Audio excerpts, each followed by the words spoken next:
Hello everyone, myself Assistant Professor Janvi Dave from Computer Engineering Department, Shri Swaminarayan Institute of Technology, BAT. In our previous session, we have discussed about the syllabus of Theory of Computation, जिसके अंदर हमने 3 field का discussion किया था, जिसमें से हम अभी प्रीरिक्विजिट फील्ड जो है वो पढ़ रहे हैं, that is review of mathematical theory, जिसके अंदर हमने सेट क्या है, ऑपरेशंस ऑन सेट क्या है वो ऑलरेडी डिस्कशन किया है. ये आज के हम हमारे सेशन में जो डिस्कस करने वाले हैं that is set of identities, that is nothing but the important rules for the sets. कौन कौन से रूल का या लॉज का यूज करके आप सेट के ऊपर कोई भी ऑपरेशन परफॉर्म करवा सकते हो वो हम देखेंगे. उसके बाद हम जो चीज देखने वाले हैं that is the logic. So let's start with the set of identities, जिसके अंदर फर्स्ट आपका जो लॉ आता है दैट इज कम्यूटेटिव लॉ. ये सारे लॉज जो है वो ऑलरेडी आप लोग आपके डी सब्जेक्ट में, डिजिटल इलेक्ट्रॉनिक्स वाले सब्जेक्ट में पढ़ के आए होंगे, तो हम इसका फटाफट से इसके गो थ्रू हो जाते हैं. इसके अंदर हमें डीप में जाने की जरूरत नहीं है. This is only prerequisites, so we have to highlight this topic.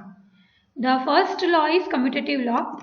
Commutative law के अंदर आप देख सकते हो कि A intersection B is equal to B intersection A, मतलब दोनों का आंसर जो है वो सेम आएगा. सेम वे में A union B is equal to B union A होगा. उसके बाद आता है एसोसिएटिव लॉ. एसोसिएटिव लॉ में आप 3 सेट का यूज कर सकते हो, that is A intersection B intersection C is equal to A intersection B intersection C. मतलब आप कोई भी 2 सेट का ग्रुप बना के उसका इंटरसेक्शन फाइंड करो और वो आंसर का तीसरे सेट के साथ इंटरसेक्शन करो या फिर यूनियन करो, तो आंसर ऑलमोस्ट दोनों का सेम आएगा. दिस एक चीज याद रखना, this laws are applicable on 2 operations, 2 main operations which are union and intersection. So हम यहाँ पे यूनियन और इंटरसेक्शन के लिए ही लॉ देखेंगे. उसके बाद आता है डिस्ट्रीब्यूटिव लॉ. डिस्ट्रीब्यूटिव लॉ के अंदर आप देख सकते हो कि यहाँ पे 2 ऑपरेशन परफॉर्म हुए हैं एक साथ में. फर्स्ट है A union B intersection C and the second is A intersection B union C. तो इसको हम डिस्ट्रीब्यूट कर सकते हैं कुछ इस तरह, A union B intersection A union C और A intersection B union A intersection C. तो this is the distributive law. उसके बाद आता है आइडेम्पोटेंट लॉ. आइडेम्पोटेंट लॉ के अंदर हम सेम सेट के साथ ही यूनियन और इंटरसेक्शन करवाएंगे तो आंसर सेम ही आएगा, मतलब A union A is equal to A and A intersection A is equal to A.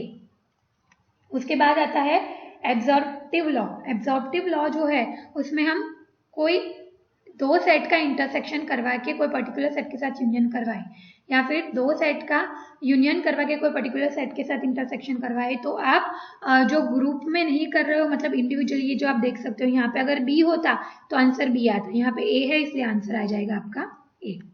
उसके बाद main law is De Morgan's law.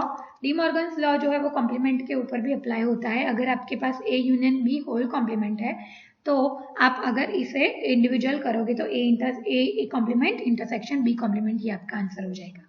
Same अगर आपने A इंटरसेक्शन B का होल कॉम्प्लीमेंट लिया है तो आपका आंसर आ जाएगा A complement union B complement. तो these are the set of identities. उसके अलावा हमारे पास अदर कॉम्प्लीमेंट्स लॉ है, दैट इज A कॉम्प्लीमेंट का complement is equal to A. अगर आप A का यूनियन A के कॉम्प्लीमेंट के साथ करोगे तो आपका आंसर यूनिवर्सल आएगा और अगर इंटरसेक्शन करोगे तो आपका आंसर नल आएगा. उसके बाद these are the empty laws. अगर आप कोई भी सेट का एम्प्टी सेट के साथ यूनियन करोगे तो वो खुद सेट उसका आंसर बनेगा और इंटरसेक्शन करोगे तो नल सेट उसका आंसर आएगा. यूनिवर्सल सेट लॉ है, अगर आप A यूनियन यूनिवर्सल करोगे तो आपका आंसर यूनिवर्सल आएगा और अगर आप A इंटरसेक्शन यूनिवर्सल करोगे तो आपका आंसर A आएगा. तो these are the set of identities. Next हम जो स्टडी करने वाले हैं that is logic.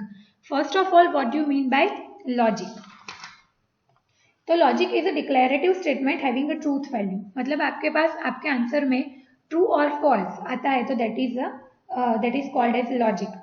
Implication is a statement of the form P implies Q, where P and Q are statement and it is written as P implies Q hypothesis, where P is a problem and Q is your conclusion. सो हम उसके हिसाब से यहाँ पे अगर उसके logic के preposition की बात करें तो बेसिकली आपको ये चीज़ याद रखनी है कि वो आपको आंसर में ट्रूथ वैल्यू देगा. Truth value is nothing but the value which is true और फॉल्स. ये उसका एग्जाम्पल है. फर्स्ट हमने P में दिया है 14 is an even integer. R 0 is equal to 0 Q में है Mumbai is the capital city of India and S is equal to A square plus B square is equal to 4. These are the logic connectives for creating any kind of logic, जिसके अंदर 4 type के connectives आते हैं. Conjunction, disjunction, negation and conditional connective. Conjunction is nothing but you can say that and operation, और आप ये भी बोल सकते हो कि इंटरसेक्शन ऑपरेशन. यहाँ पे एग्जाम्पल में देखो कि P एक स्टेटमेंट है that is it is raining और Q it is warm. R is it is raining and it is warm. तो and is nothing but the conjunction connective. इसका ट्रूथ टेबल अगर हम देखें तो कंजंक्शन को हम ये नोटेशन का यूज करके रिप्रेजेंट करवा सकते हैं. मान लो कि P की वैल्यू ट्रू है और Q की वैल्यू ट्रू है, then and then your R is true. अगर P की वैल्यू ट्रू है, Q की वैल्यू फॉल्स है, तो your R will become the false. P is false and Q is true, then your R will become the false. दोनों अगर false है तो आपका आंसर फॉल्स बनेगा. मतलब दोनों, अगर दोनों स्टेटमेंट ट्रू है, then and then your answer is true in the case of conjunction connective, otherwise your answer will become the false. The another logical connective is disjunction. Disjunction को आप ये भी बोल सकते हो कि this is a or logical or operation. इसका answer अगर दोनों में से, मतलब दोनों प्रपोजिशन में से अगर एक भी प्रपोजिशन ट्रू हो रहा है, then you can say that your answer is true. दोनों फॉल्स केस में ही आपका आंसर फॉल्स आएगा, अदरवाइज आपका आंसर जो है वो ट्रू आएगा. हम ट्रूथ टेबल पे जाके देखते हैं. P है 2 plus 2 is equal to 5 and Q है 1 is less than 2. Then you can say that 2 plus 2 is equal to 5 or 1 is less than 2. That is your R, which is your answer. अगर P true है और Q true है तो answer is true. P true है, Q false है, your answer is again true. P false है, Q true है, your answer is again true. दोनों false है, then and then your answer is false. तो in the case of conjunction, अगर दोनों true है तो ही आंसर true आएगा. On another cases your answer will become the false. And in disjunction, अगर दोनों false है तो ही आपका आंसर false आएगा. In another cases your answer will become the true in the case of disjunction. उसके बाद जो आता है वो है निगेशन. निगेशन को आप निगेशन ऑफ P ये वाले नोटेशन से डिनोट कर सकते हो. एग्जाम्पल देख लो. John studies and negation of P is John does not study. Truth table हम देखते हैं. अगर P ट्रू है तो negation of P is false, अगर P फॉल्स है तो negation of P is true. ये निगेशन वाला जो कनेक्टिव है वो आप कोई पर्टिकुलर एक सेट के ऊपर ही परफॉर्म करवा सकते हो, जबकि कंजंक्शन डिसजंक्शन जो है वो हम दो सेट के ऊपर या दो से ज्यादा सेट के ऊपर भी परफॉर्म करवा सकते हैं. उसके बाद आता है conditional connective. Conditional connective is nothing but the implication. उसे आप इम्प्लीकेशन भी बोल सकते हो, जो P इम्प्लाइज Q की तरह से डिनोट होता है. यहाँ पे आप देख लो, इसे हम कॉमनली रीड कैसे करेंगे. तो इफ P देन Q, अगर P ट्रू है then and then Q is true. P is I will win the lottery and Q is I will buy car for you. अगर इसका ट्रूथ टेबल हम देखें कि आपका P स्टेटमेंट है I win the lottery and Q statement है I will buy car for you, and ये दोनों के हिसाब से आपका प्रॉमिस जो है वो कैप्ट हो रहा है या ब्रोकन हो रहा है वो हम डिसाइड करेंगे. तो अगर हम लॉटरी विन कर रहे हैं then and then I will buy car for you, तो आपका प्रॉमिस जो है वो वहाँ पे कैप्ट होगा. अगर आप लॉटरी विन कर रहे हो और आप कार बाय नहीं कर रहे हो तो आपका प्रॉमिस जो है वो ब्रोकन हो गया. मतलब यहाँ पे true false then false, true true then true आ गया. उसके बाद आप लॉटरी विन नहीं कर रहे हो पर आप कार बाय कर रहे हो, देन नॉट ब्रोकन पर कैप्ट भी नहीं हुआ, क्योंकि हमारा कंडीशन था अगर मैंने लॉटरी विन की तो ही मैं कार बाय करूंगा. पर यहाँ पे मैंने लॉटरी विन नहीं की पर मैंने प्रॉमिस किया था कि मैं कार बाय करके दूंगा.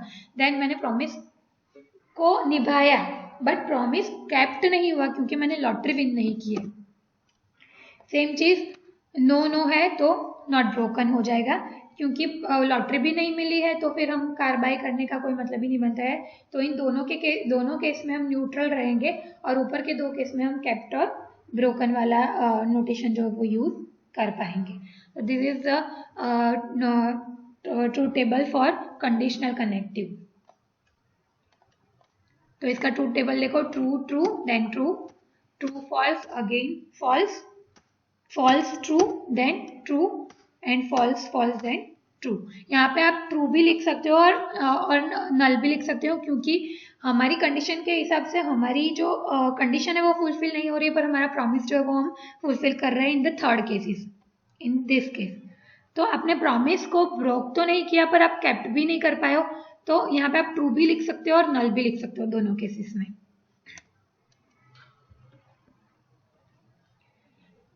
ये अगेन हम इम्प्लीकेशन की ही बात कर रहे हैं यहाँ पे, जो हमने ऑलरेडी डिस्कस किया हुआ है। तो अब मैं वापस से ये चीज़ नहीं डिस्कस करूंगी, एक बार आप अच्छे से देख लो कि ये क्या है कि इफ P देन Q, तो उसे आप P इम्प्लाइज Q से डिनोट कर सकते हो। Q इफ P तो सेम है, कंडीशन इफ के बाद आती है तो ये भी सेम ही है, और P only if Q same है कि P की कंडीशन अगर सेटिस्फाई हो रही है देन एंड देन Q हम परफॉर्म करवाएंगे। अब ये स्टेटमेंट जो है वो कंसिडर करो, this is P if Q, P if Q, तो उसे हम Q इम्प्लाइज P से डिनोट करेंगे, क्योंकि यहाँ पे हमारा क्वेश्चन है कि Q सेटिस्फाई हुआ देन हम P पे पहुंचेंगे, P के कंक्लूजन पे पहुंचेंगे। And P only if Q का मतलब होता है अगर P ओनली है देन एंड देन हम Q पे पहुंचेंगे, तो यहाँ पे वो P इम्प्लाइज Q का यूज होगा। अगर हम इन दोनों का कंजंक्शन परफॉर्म करेंगे, Q implies P and P implies Q का, तो हमें बाय कंडीशनल एक आंसर मिलेगा, that is P bye conditional Q। इसका मतलब होता है P only if Q and P if Q, जिसे हम ऐसे भी बोल सकते हैं P if and only if Q। That is nothing but a tautology rule. Tautology is a compound statement that is always true irrespective of the truth values assigned to its variable is a tautology. So we can say that tautology, if it is true in every case, then and then we can say that that is the tautology rule. True है P true, then उसका answer true है दोनों case में। अगर P दोनों case में से अगर यहाँ पे P ट्रू है 2 केस में और यहाँ पे निगेशन ऑफ P ट्रू है, मतलब आपके स्टेटमेंट में अगर एक भी वैल्यू ट्रूथ आती है then your answer will become the true in tautology rule. Contradiction is opposite of tautology. If P is tautology then negation of P is contradiction. यहाँ पे आप देख सकते हो, if this is tautology then this is the contradiction of tautology. So you can say that this rule is a tautology rule and the opposite of tautology is your contradiction rule. These are some of the exercise.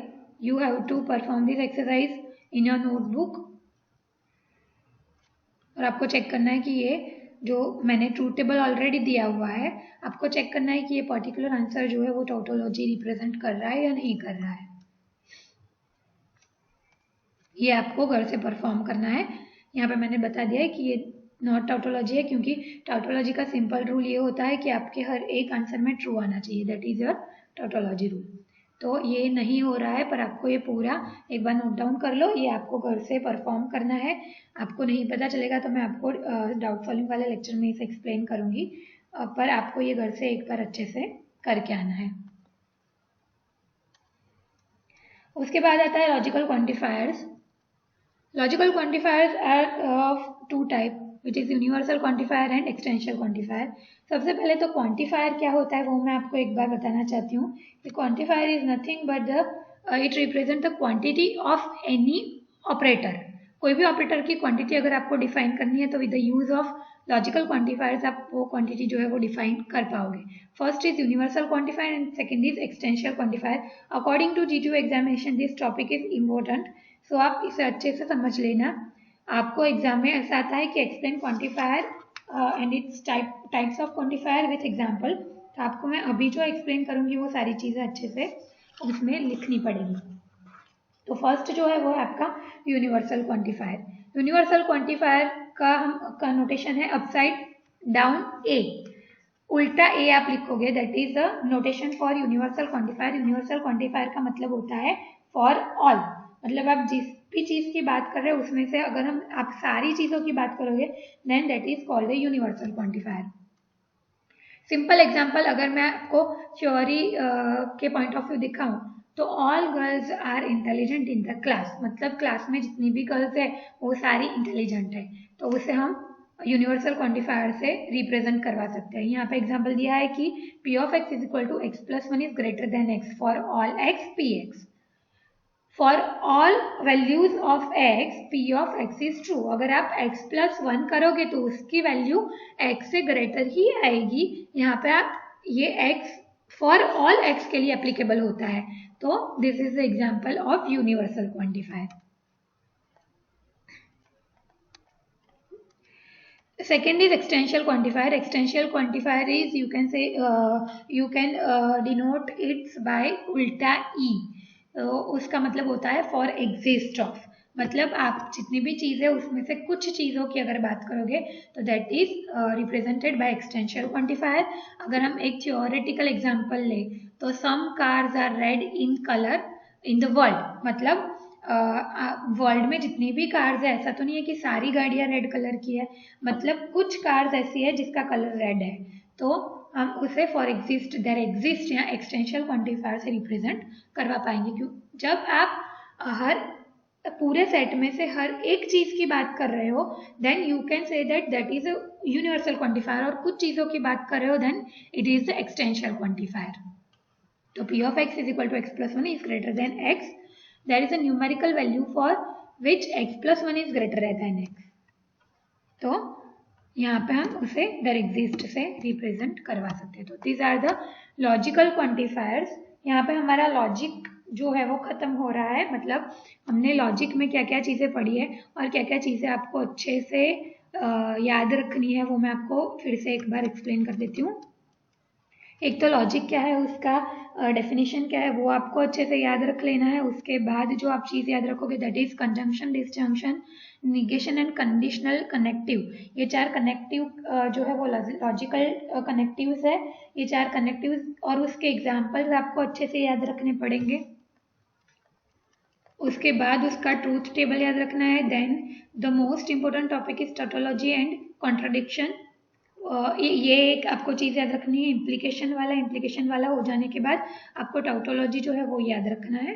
ये टाउटोलॉजी का example आ सकता है exam में, तो मैं आपको assignment में इसका एग्जाम्पल भी दूंगी।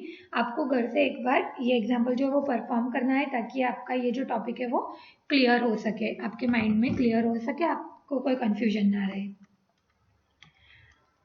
उसके बाद लॉजिकल क्वांटिफायर्स हमने देखे जिसमें यूनिवर्सल एंड एक्सटेंशियल क्वांटिफायर देखा, उसमें क्वांटिफायर की डेफिनेशन आपको याद रखनी है। उसके बाद यूनिवर्सल क्वांटिफायर क्या है, एक्सटेंशियल क्वांटिफायर क्या है, उसका एग्जांपल, उसका नोटेशन क्या है, उसको हम कैसे डिनोट करते हैं, ये सारी चीज़ें आपको याद रख लेनी है। अगर इसमें कुछ भी डाउट है तो हम हमारे डाउट सॉल्विंग वाले लेक्चर में ये चीज़ें फिर से डिस्कस कर सकते हैं। नेक्स्ट हम जो टॉपिक पढ़ने वाले हैं दैट इज रिलेशन। अब हमारे फर्स्ट यूनिट में जो टॉपिक बाकी बचता है वो है रिलेशन एंड फंक्शन। ये सारे टॉपिक्स जो है वो हम हमारे नेक्स्ट लेक्चर में देखेंगे। अभी के लिए हम इतना ही रखेंगे। अगर यहाँ तक के टॉपिक्स में कुछ भी डाउट आ रहा है आपको तो आप कभी भी डाउट सॉल्विंग वाले लेक्चर में कनेक्ट होके मुझसे ये चीज़ें पूछ सकते हो। अगर नहीं पता चलेगा तो मैं फिर से उस टाइम पे भी एक्सप्लेन कर दूंगी। सो प्लीज़ ये वीडियो को अच्छे से देख लेना एक बार, और अगर ना पता चले तो डाउट सॉल्विंग वाले लेक्चर में कनेक्ट हो जाना। तो आज के ये जो सेशन में मैंने एक एक्सरसाइज दी है टाउटोलॉजी वाली, वो आपको सॉल्व करनी है अपनी नोटबुक के अंदर। बाकी मैं फर्स्ट यूनिट खत्म होते ही उसके क्वेश्चन जो है वो मैं आपको दे दूंगी असाइनमेंट के। वो आपको जैसे जैसे यूनिट खत्म होता जा रहा है वैसे वैसे आपको उसके क्वेश्चंस जो है वो आपके असाइनमेंट नोटबुक में लिख देने हैं। मेरा वेट नहीं करना है कि मैं बोलूँगी आप लिखो, पर आपको लिख के रेडी रखना है। मैं कभी भी आपसे मांग सकती हूँ। Thank you for watching today's session and stay connected for the next videos, guys. Thank you for watching the video and stay connected.